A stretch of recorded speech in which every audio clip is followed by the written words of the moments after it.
Hello students, hello SSC aspirants, hello RBI aspirants, hello RRB aspirants. आज की इस video में मैं आपके लिए लेकर के आई हूँ RBI assistant exam. RBI assistant exam के बारे में एक डीपली वीडियो मैं आपको बताने वाली हूँ। इस वीडियो में डीपली सारे टॉपिक्स हम कवर करेंगे, तो आप प्लीज़ ध्यान से सुनना। और अगर आप इस एग्ज़ाम के लिए प्रिपरेशन करना चाहते हैं तो साथ में एक नोटबुक और एक पेन लेकर के ज़रूर बैठिए और उसमें नोट्स बना लीजिए, ताकि आप उसी के बिहाफ पर अपनी तैयारी शुरू कर सकें। तो चलिए स्टार्ट करते हैं। तो सबसे पहले यहाँ पर आरबीआई असिस्टेंट एग्ज़ाम कई बच्चों को पता ही नहीं होता कि ये एग्ज़ाम होता भी है। और अगर किसी को पता है कि हाँ आरबीआई असिस्टेंट एग्ज़ाम नाम की कोई चीज़ होती है, तो उनको ये नहीं पता होता कि इस एग्ज़ाम में कितने स्टेजेस होते हैं, कौन कौन से एग्ज़ाम देने होते हैं, क्या सिलेबस होता है, क्या सैलरी होती है, क्या जॉब एलिजिबिलिटी होती है।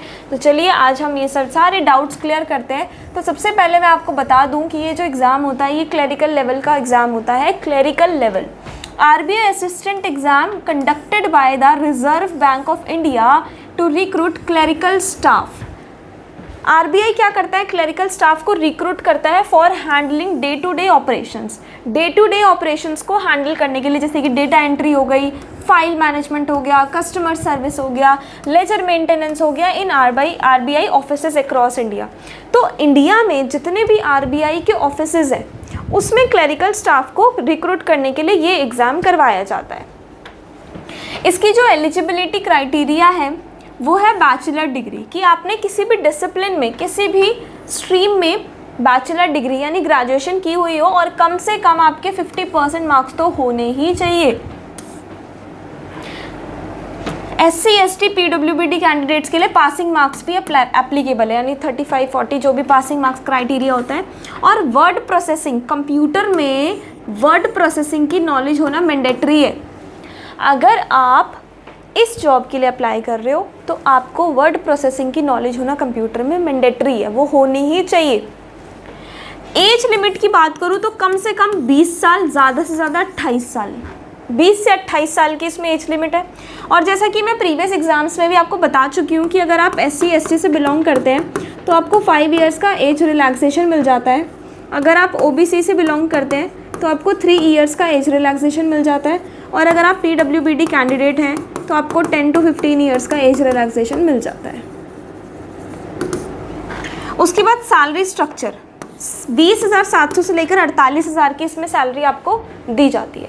सैलरी के साथ साथ इन हैंड सैलरी होती है, बेसिक सैलरी, ग्रॉस सैलरी होती है, और हाउस रेंट अलाउंस दिया जाता है, मेडिकल एक्सपेंसेस दिए जाते हैं, कन्वेंस दिया जाता है, और भी काफ़ी सारे बेनिफिट्स होते हैं जो गवर्नमेंट प्रोवाइड करती है।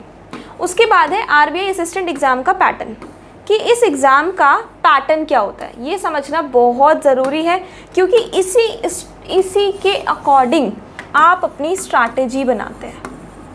जब आप अपनी स्ट्रैटेजी बनाते हो, उसको फॉलो करते हो, उसके बाद ही तो आप अपने गोल को अचीव कर पाओगे। तो यहाँ पर हम देख पा रहे हैं कि यहाँ पर 2 एग्ज़ाम हो रहे हैं, प्रीलिम्स और मेंस। तो प्रीलिम्स यानी प्री से लेकर मेंस तक का सफ़र अब होगा प्रारंभ SSC कोचिंग। प्रारंभ SSC कोचिंग एक ऐसी कोचिंग है जो आपको अफोर्डेबल प्राइस पर, अफोर्डेबल फ़ीस पर इन सभी एग्ज़ाम्स की तैयारी करवाती है। तो आप हमसे कांटेक्ट कर सकते हैं अगर आप हमारे यहाँ पर क्लासेस लेना चाहते हैं। मेंस ऑब्जेक्टिव और प्रीलिम्स ऑब्जेक्टिव, यानी दोनों ही ऑब्जेक्टिव टाइप के क्वेश्चन पेपर्स हैं। ऑब्जेक्टिव को हम MCQ के नाम से भी जानते हैं। अब देखिए, इसमें इंग्लिश, न्यूमेरिकल एबिलिटी और रीजनिंग। न्यूमेरिकल एबिलिटी में आपको मैथमेटिक्स के क्वेश्चंस देखने को मिलते हैं। 30 क्वेश्चन, 35 एंड 35 मार्क्स सेम रहेंगे, यानी 1 मार्क ईच क्वेश्चन 1 मार्क। आपको इंग्लिश के लिए 20 मिनट का समय दिया जाता है, आपको न्यूमेरिकल एबिलिटी के लिए 20 मिनट का समय दिया जाता है, और रीजनिंग के लिए भी 20 मिनट का समय दिया जाता है। इस तरह से 100 मार्क्स का जो आपका एग्ज़ाम होता है उसके लिए आपको 1 आवर का टाइम दिया जाता है। 100 क्वेश्चंस। समझ गए आप लोग? कहानी समझ में आई कि नहीं? आप बोलोगे यस मैम, कहानी समझ में आ गई। रीजनिंग के 40 क्वेश्चंस हैं, 40 मार्क्स और 30 मिनट्स का टाइम। इंग्लिश में 40 क्वेश्चंस हैं, 40 मार्क्स और 30 मिनट्स का time.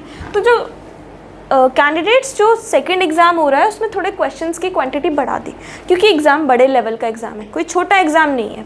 Numerical ability 40 questions 40 marks, general awareness 40 questions 40 marks, computer knowledge 40 questions 40 marks. Total 200 question आपसे पूछे जा रहे हैं। समय दिया जा रहा है 135 मिनट का, समय दिया जा रहा है 135 मिनट का, 135 मिनट्स। समझ में आ गया। उसके बाद थर्ड है लैंग्वेज प्रोफिशिएंसी टेस्ट, यानी आपके एलपीटी एग्ज़ाम होता है, आपका लैंग्वेज में कितनी प्रोफिशिएंसी है उसका टेस्ट किया जाता है। Candidate must qualify in the local language of the state applied for. आपने जिस भी स्टेट के लिए अप्लाई किया है वहाँ की लोकल लैंग्वेज आपको ज़रूर आनी चाहिए, क्योंकि उस स्टेट में रह के आप तभी काम कर पाओगे, तभी कस्टमर को हैंडलिंग कर पाओगे जब आपको वहाँ की नॉलेज आती होगी। तो ये इसका इंपॉर्टेंट पार्ट होता है। तो आई होप आपको काफ़ी कुछ इस एग्ज़ाम के बारे में समझ में आया होगा। और अगर आपको इस एग्ज़ाम से रिलेटेड कोई भी डाउट होता है तो आप फ्रीली कमेंट सेक्शन में पूछ सकते हैं। आज के लिए इतना ही, मिलते हैं अगले क्लास में। Thank you so much.